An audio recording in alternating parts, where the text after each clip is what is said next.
ಇಂಧನ ಸಚಿವ K J George ನೋಡ್ಲೇಬೇಕಾದಂತ story ಇದು. ಕೆಪಿಸಿಎಲ್ನಲ್ಲಿ ಬೃಹತ್ ನೇಮಕಾತಿ ಅಕ್ರಮ ಬಯಲಾಗಿದೆ. ದಾಖಲೆ ಸಮೇತ ಟಿವಿ5 ನಲ್ಲಿ ಕೆಪಿಸಿಎಲ್ ಅಕ್ರಮ ಬಟ ಬಯಲಾಗಿದೆ. ಕೆಪಿಸಿಎಲ್ಗೆ ರಾಜ್ಯ ಸರ್ಕಾರದ ಆದೇಶ ಏನು ಅನ್ವಯ ಆಗಲ್ವಾ? ಹಂಗಾದ್ರೆ ಕೆಜೆ ಜಾರ್ಜ್ ನೋಡ್ಲೇಬೇಕಾದಂತ ಸುದ್ದಿ.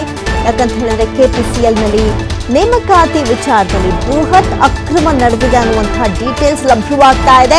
ದಾಖಲೆ ಸಮೇತ ಟಿವಿ5 ನಲ್ಲಿ ಕೆಪಿಸಿಎಲ್ನ ಅಕ್ರಮ ಬಟ ಬಯಲಾಗ್ತಾ ಇದೆ. ಹಾಗಾದ್ರೆ ಈ ಕೆಪಿಸಿಎಲ್ಗೆ ರಾಜ್ಯ ಸರ್ಕಾರದ ಆದೇಶಗಳು ಏನು ಅನ್ವಯ ಆಗಲ್ವಾ? ಕೆಪಿಸಿಎಲ್ನಲ್ಲಿ 8 ವರ್ಷದಿಂದ ಅಕ್ರಮ ನೇಮಕಾತಿ ಮುಂದುವರೆದಿರೋದು ನಿನ್ನೆ ಮೊನ್ನೆ ನಡೆದ್ಬಿಟ್ಟಿದೆ ಅಂತೇನಲ್ಲ. ಶಕ್ತಿ ಭವನದಲ್ಲಿ ನಿವೃತ್ತ ಅಧಿಕಾರಿಯ ದರ್ಬಾರ್ ಮುಂದುವರೆದಿದೆ.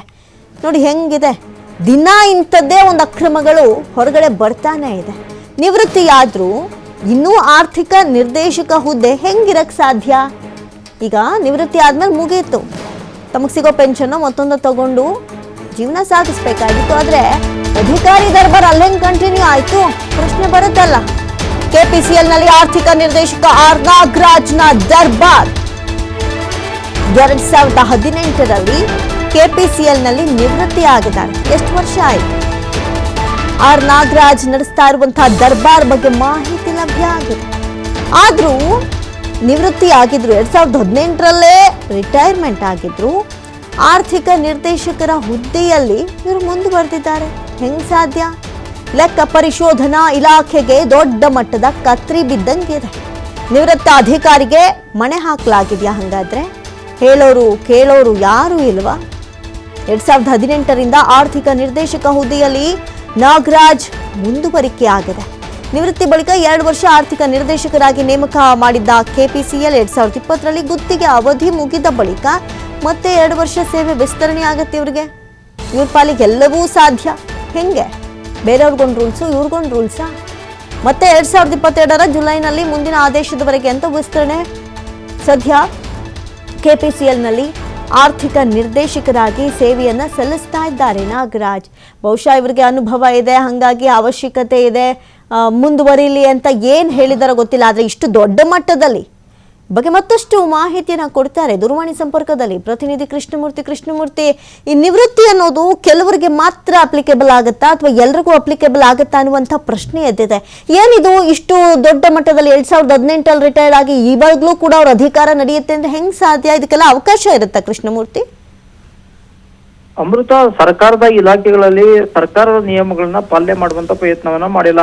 ರಾಜ್ಯದ ಮುಖ್ಯ ಕಾರ್ಯದರ್ಶಿಗಳೇ ಎಲ್ಲಾ ಸರ್ಕಾರಿ ಇಲಾಖೆಗಳಿಗೆ ಕಟ್ಟುನಿಟ್ಟಿನ ಸೂಚನೆಯನ್ನ ಸಹ ಕೊಡಲಾಗಿದೆ. ಇದು ಸಂಬಂಧಪಟ್ಟಂತೆ ರಾಜ್ಯದ ಮುಖ್ಯಮಂತ್ರಿಗಳೇ ಸಹ ಹಲವಾರು ಇಲಾಖೆಗಳಿಗೆ ಹಲವಾರು ಬಾರಿ ಕಟ್ಟುನಿಟ್ಟಿನ ಆದೇಶಗಳನ್ನ, ನಿಯಮಗಳನ್ನ, ಸುತ್ತೋಲೆಗಳನ್ನ ಹೊರಡಿಸುವಂತ ಪ್ರಯತ್ನವನ್ನ ಮಾಡಿದ್ದಾರೆ. ಆದ್ರೆ ರಾಜ್ಯ ಸರ್ಕಾರದ ಇಂಧನ ಇಲಾಖೆಯಲ್ಲಿ ಸರ್ಕಾರದ ಹೊರಡಿಸುವಂತ ಬಹುತೇಕ ಆದೇಶಗಳು ಅನ್ವಯ ಆಗಲ್ವಾ ಅನ್ನೋ ಪ್ರಶ್ನೆ ಎಲ್ಲರನ್ನ ಕೂಡ ಕಾಡ್ತಾ ಇದೆ. ಯಾಕಂದ್ರೆ ಸರ್ಕಾರವೇ ಒಂದು ಮಾನದಂಡ, ಒಂದು ನಿಯಮವನ್ನ ಕೂಡ ರೂಪಿಸಿದೆ. ಯಾಕಂದ್ರೆ 60 ವರ್ಷದ ನಂತರ ಎಲ್ಲ ಅಧಿಕಾರಿಗಳನ್ನ ನಿವೃತ್ತಿ ಆದ ನಂತರ ಎಲ್ಲರೂ ಕೂಡ ಬಿಡುಗಡೆ ಮಾಡುವಂತ ಪ್ರಯತ್ನವನ್ನು ಸರ್ಕಾರ ಮಾಡುತ್ತೆ. ಆದ್ರೆ ಕೆಪಿಸಿಎಲ್ ಅಲ್ಲಿ ಸರ್ಕಾರದ ನಿಯಮಗಳನ್ನ, ಆದೇಶಗಳನ್ನ ಉಲ್ಲಂಘನೆ ಮಾಡುವಂತ ಪ್ರಯತ್ನ ನಿರಂತರವಾಗಿ ನಡೀತಾ ಇದೆ ಎಂದು ಕೂಡ ಇಲ್ಲಿ ಸಾಕ್ಷಿಗಳ ಸಮೇತ, ದಾಖಲೆಗಳ ಸಮೇತ ಕೂಡ ಸಿಕ್ಕಿ ಬಿದ್ದಿದೆ.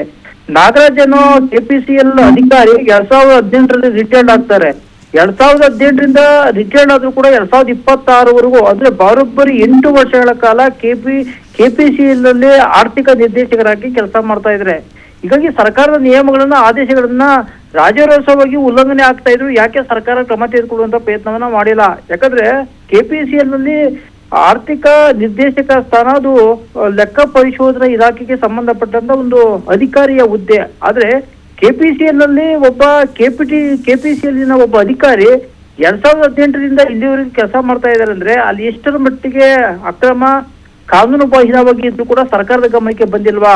ಒಂದ್ ಕಡೆ ಸಾಕಷ್ಟು ಆರೋಪಗಳು ಕೂಡ ಕೇಳಿ ಬರ್ತಾ ಇದೆ.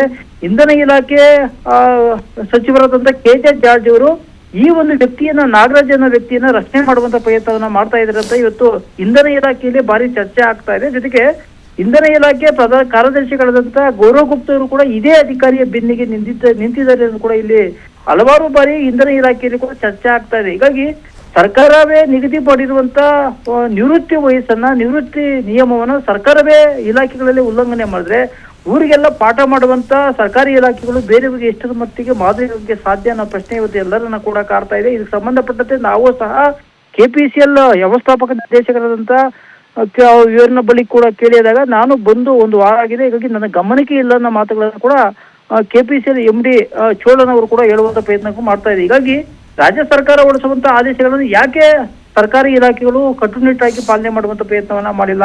ಎಲ್ಲೋ ಒಂದ್ ಕಡೆ ಇವರ KPCL ನಿರ್ದೇಶಕರಿದ್ದಾರೆ, ಹಣಕಾಸು ನಿರ್ದೇಶಕರು, ಅವರ ಭ್ರಷ್ಟಾಚಾರಕ್ಕೆ ಸರ್ಕಾರವೇ ಸಾಥ್ ಕೊಡ್ತಾ ಇದೆಯಾ ಅನ್ನೋ ಅನುಮಾನ ಎಲ್ಲರನ್ನೂ ಕೂಡ ಕಾಡ್ತಾ ಇದೆ. ಹೀಗಾಗಿ ಸರ್ಕಾರ ಯಾವ ರೀತಿ ಇವರ ಮೇಲೆ ಕ್ರಮ ತೆಗೆದುಕೊಳ್ಳುತ್ತೆ ಅಧಿಕಾರಿ ಮೇಲೆ ಕೂಡ ನೋಡ್ಬೇಕಾಗಿದೆ. ಯಾಕಂದ್ರೆ ಫೈನಾನ್ಸ್ ಡೈರೆಕ್ಟರ್ ಅಂದ್ರೆ KPCL ಅದು ಒಂದು ದೊಡ್ಡ ಆಯಕಟ್ಟಿನವಿದೆ. ಸಾವಿರಾರು ಕೋಟಿ ಟೆಂಡರ್ಗಳು ನಡೀತಿದೆ, ಸಾವಿರಾರು ಕೋಟಿಗಳಿಗೆ ಹಣ ಬಿಡುಗಡೆ ಮಾಡುವಂತ ಜವಾಬ್ದಾರಿ ಅದೇ ಫೈನಾನ್ಸ್ ಡೈರೆಕ್ಟರ್ ಕೂಡ ಇದೆ. ಅದೇ ಫೈನಾನ್ಸ್ ಡೈರೆಕ್ಟರ್ ಇವತ್ತು ಅಕ್ರಮವಾಗಿ ಕೂತ್ಕೊಂಡಿರೋದು ಸಾಕಷ್ಟು ಚರ್ಚೆ ಕೂಡ ಗ್ರಾಸ ಆಗ್ತಾ ಇರುವಂತದ್ದು. ಅಮೃತ, ಥ್ಯಾಂಕ್ ಯು ಕೃಷ್ಣಮೂರ್ತಿ.